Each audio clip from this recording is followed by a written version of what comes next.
I've done art in a ton of different ways over the years, but one challenge that I haven't had a chance to try out yet is spill art. If you watch any art content, you've probably seen it before, but basically you spill some colored water on your paper and you only color or add details within the splash. I was super excited to try it and a bit nervous that I would ruin it, but before I could even do the splash part, I first needed a sketch. With season 2 of Arcane being released not that long ago, I decided to draw probably the most interesting character and by far the fan favorite based on every poll that I've seen online, Powder, or better known as Jinx. According to Wikipedia, she's also a very iconic character in the game League of Legends, which the show is based off of. But yeah, she has a pretty cool character design, so I wanted to make sure that I took my time with the sketch to do it justice. And take my time I did. I spent 3.5 hours on it. Luckily, I decided to stream this artwork, so at least I had some of you guys to talk to, which made it a lot more enjoyable. I also decided to put her shark rocket launcher thing poking out the side from behind her. She's an inventor and is always making different weapons, and this shark one is where season 1 ended and where season 2 began. So I thought it was a pretty fitting addition to this art piece. Finally, it was time to spill some water on the paper. Out of all the times I spilled water on my drawings, I have to say that this is the first time that it wasn't a soul-crushing mistake.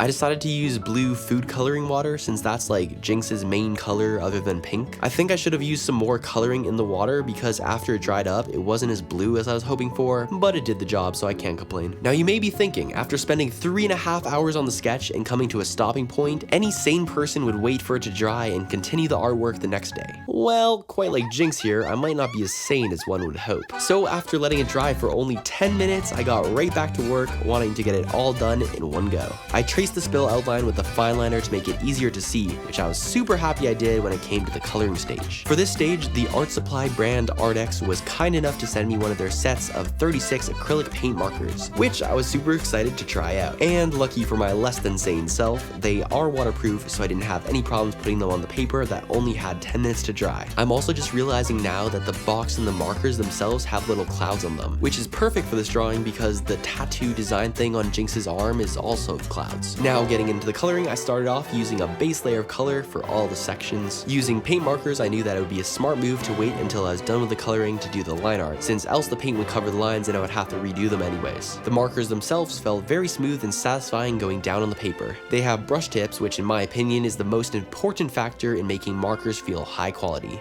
Having brush tips, I was able to get a nice smooth fill with the markers, and since they come pre-activated, I didn't have to waste any more time in this already very drawn out drawing process activating the markers. Having only 36 colors, I sometimes did wish that I had more shades of a color to work with. Normally, I would probably use these markers alongside some other ones to achieve the exact look that I was going for, but for this artwork, I decided to give myself a bit more of a challenge by only using the 36 markers I was sent. It actually ended up giving me quite a unique and stylized look, which I was really happy with. Finally, it was time to do the line art. It feels super weird doing it last because I'm so used to doing it first for different mediums. Leaving it to the end just made it that much more impactful, taking the artwork from 0 to 100 real quick. After the line art, I of course did my signature cross-hatching all over the place to add some extra shadow detail and tie the whole piece together. Now without further ado, here's the result of my first time doing spill art.